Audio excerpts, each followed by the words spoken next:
Hello and welcome to the Insurance Insights podcast. I'm Tarun Mathur and I'm going to be your host for today. I am the co-founder and chief business officer for Policybazaar for Business. And I'm joined here today, and I'm very honored to introduce her, is Ms. Anisha Udeshi, who is the senior director and head of global insurance and risk at Cipla. Cipla, as you guys might know, was set up in 1935 by Dr. K. Hamid. Today, it is present in 80 plus countries, has 1500 plus products across categories, and what a prolific journey. And thank you so much, ma'am, for joining me. We want to explore all that there is to know about Cipla, about you, your professional journey. And I'm going to jump into the first question very, very quickly because I'm excited to hear exactly what you have to say. So Anisha, so glad to have you right here beside me. And I want to understand what has been this huge prolific career of been like. What is it like to be 34 years in a company as big and as awesome as Cipla is? Can you just take us through that, please? First of all, let me thank you, Tarun. I'm very happy to be here and giving you my insights with regards to my career, with regards to Cipla and our pharma industry. And really very thankful to you for this. My journey was very accidental. I was a wannabe criminal lawyer, and see, here I am as a risk manager, global risk manager of Cipla. So I was studying law and wanted to be a criminal law lawyer like my father. There was an incident at home, and which resulted into me changing my course of career to looking at insurance. And it was insurance, basically, which I looked at. I joined a chemical company. But a lawyer in me did not let me sit back and relax as a procurement person or a person who would negotiate on insurance programs and sit back and relax. So I was very curious, which was, again, a very unusual trait in those days. So I went and talked to business on a regular basis, and I kept on asking questions as to how the business works and what are the risks. I got introduced to risk at that time when we had a claim, and it was a flood claim that I saw, and I worked on it. At that time, I opened up my policy documents and read the terms which were relevant, and we were able to apply those terms, and the organization was very happy. I was again given a title of executive insurance. But again, that did not satisfy me. Kept on asking questions, and then Cipla happened. Somebody from Cipla called me and asked me whether I would like to join them. I said yes. I inquired, I diligently worked on the company, and I saw that the company was a small company, but a promising company, a pharma company, and insurance was a sunrise industry at that time. It was just like kind of opening up, and pharma attracted me. Cipla attracted me especially. So I joined Cipla. That is so inspiring. You wanted to be a criminal lawyer, and then, one incident kind of turned you towards insurance, and that too in the pharma space.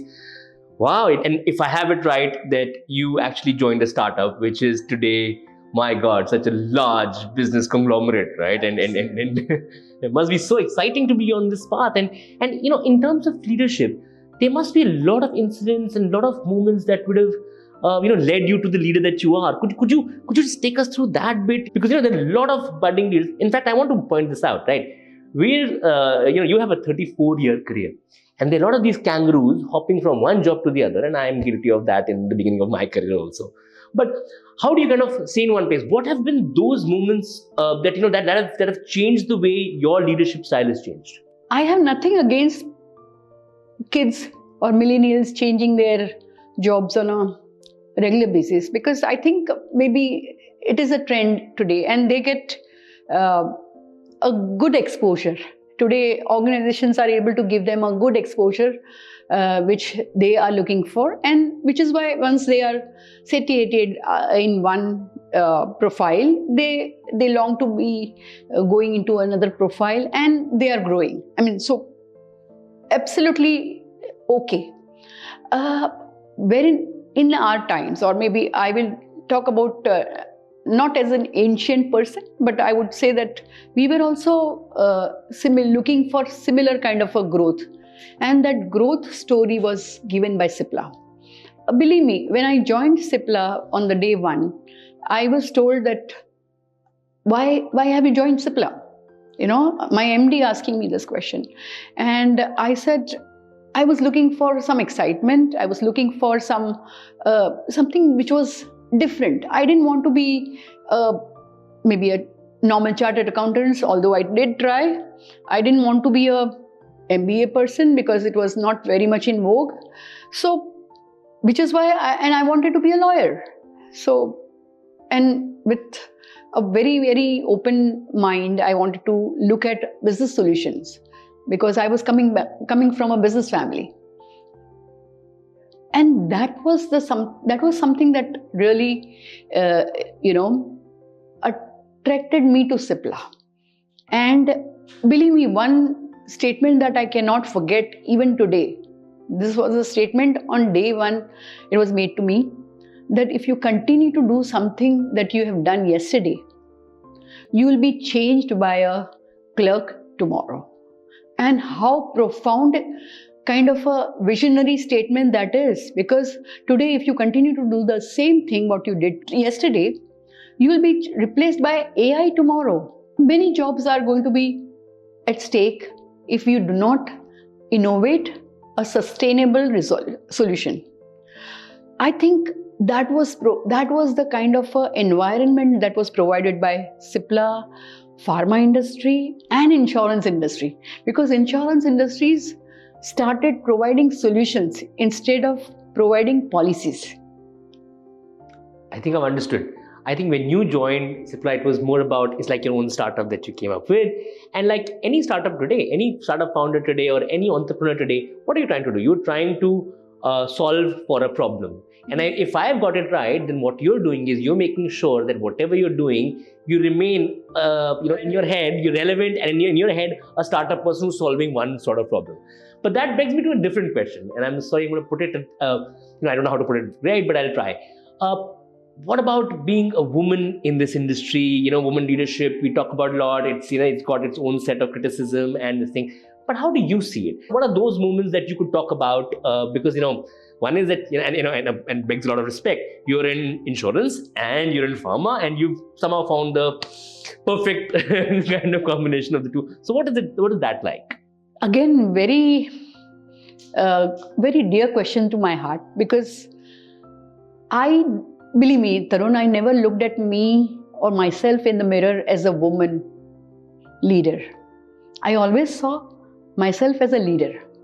I was agnostic, whether it is a male-related job or an activity or a woman-related activity. And believe me, I have been to the plants at the time of their starting phase where there are no toilets available, there are no places to eat right kind of a food, because it was required by the business. It was required by the activity that I was supposed to be performing. So, be it going to the plant in Sikkim in 2007 when there was not enough infrastructure, or going to a plant in Kurkum at the time of the startup of the plant, or going to a plant in Indore at the time of startup. It was all that was required by the activity that I was supposed to be doing, or the kind of work that I was to be completing. It was never a woman versus men. It was always that we have to find a solution. Sitting with 15 engineers on a table did not make me uncomfortable at that time, because that was the culture of Cipla at that time. That you were considered to be a person first, and you were given your respect, and you were treated at par with everyone. So this was something that was a leadership lesson we learned at that time. And even today, I don't find myself to be identifying myself as a woman leader. I am a leader, and that would be a statement that I would always make it. I think if this advice went out to all the little girls who are dreaming of large careers, and when I was young, I remember it was either you become a doctor, you become an engineer, and I'm guilty of kind of trying for engineering for a year, didn't get through, of course.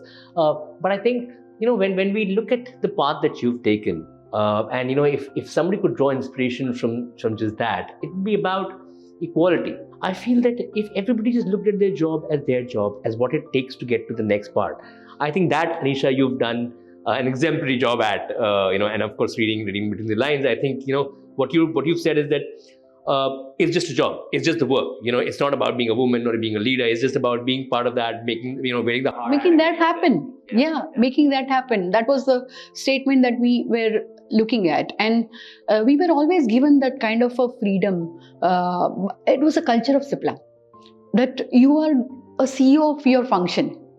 You should do, as long as you should, anything and everything that is relevant to the organization, and that is what mattered the most.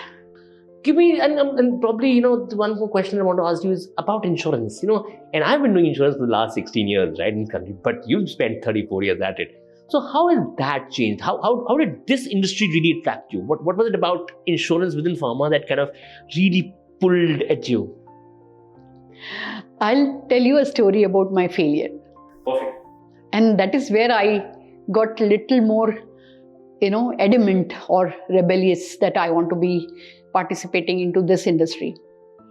I was, since I was not going to pursue my career in law, as I mentioned to you, I was trying to give some exams, and there was an exam that was taken at that time by New India Assurance Company.